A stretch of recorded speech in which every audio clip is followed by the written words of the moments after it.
ডাল আর ডিম নিয়ে বসে আছো। না, ভাবছি কি করবো, কারণ খিদে পেয়ে গেছে কি। হ্যাঁ, ভাবছি 10 মিনিট দাঁড়াও, করছি, করবো একই কাজ।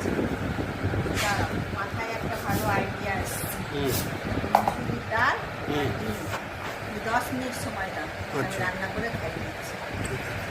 দেখো ডালটাকে ধুয়েছি, ধুয়ে রেখেছি, আর এদিকে ডিমটাকে ফাটিয়েছি। এটাকে ঝুরঝুরি ভাজবো। দেখো দেখো ডালের মধ্যে এই যে দেখো পেঁয়াজ কুচি, টমেটো, কাঁচা লঙ্কা আর এই গোটা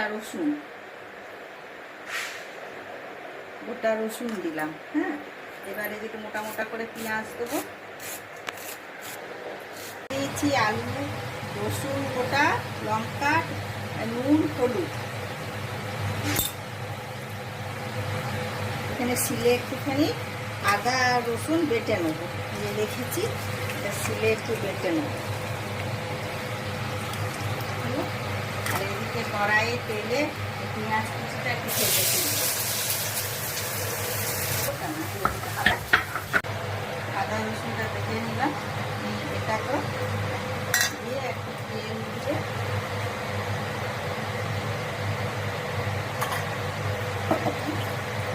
মাখিয়ে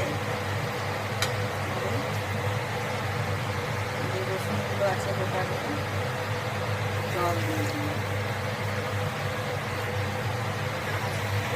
ঢাকা দিয়ে করতে দিলাম সেদ্ধ। আর এদিকে কড়াই তেল দিয়েছি, আর এই যে ডিমের গোলাটা আছে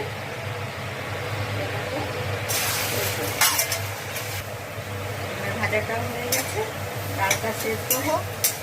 কড়াই এই যে ঘি দিচ্ছি, এটা সাম্বার দেবো,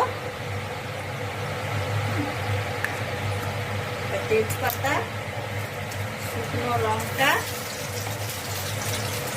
আর এই গোটা জিরে,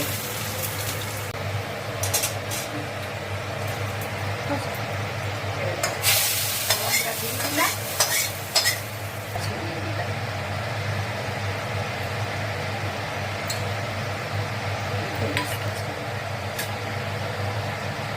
দেখুন কেমন লাগছে। যার খিদে পেয়েছে তাকে দিচ্ছি খাবার, সে নিজে খেয়ে বলুন কেমন হয়েছে, আপনারাও শুনুন। ভালো হয়েছে, ভালো হয়েছে। তাহলে এবার আপনারা একদিন বানাবেন, দেখবেন আপনাদেরও ভালো লাগবে। ভালো লাগলে পাশে থাকবেন, সাবস্ক্রাইব করবেন, কিছু কমেন্টে লিখে জানাবেন। রাখি তাহলে, সব ভালো থাকবেন।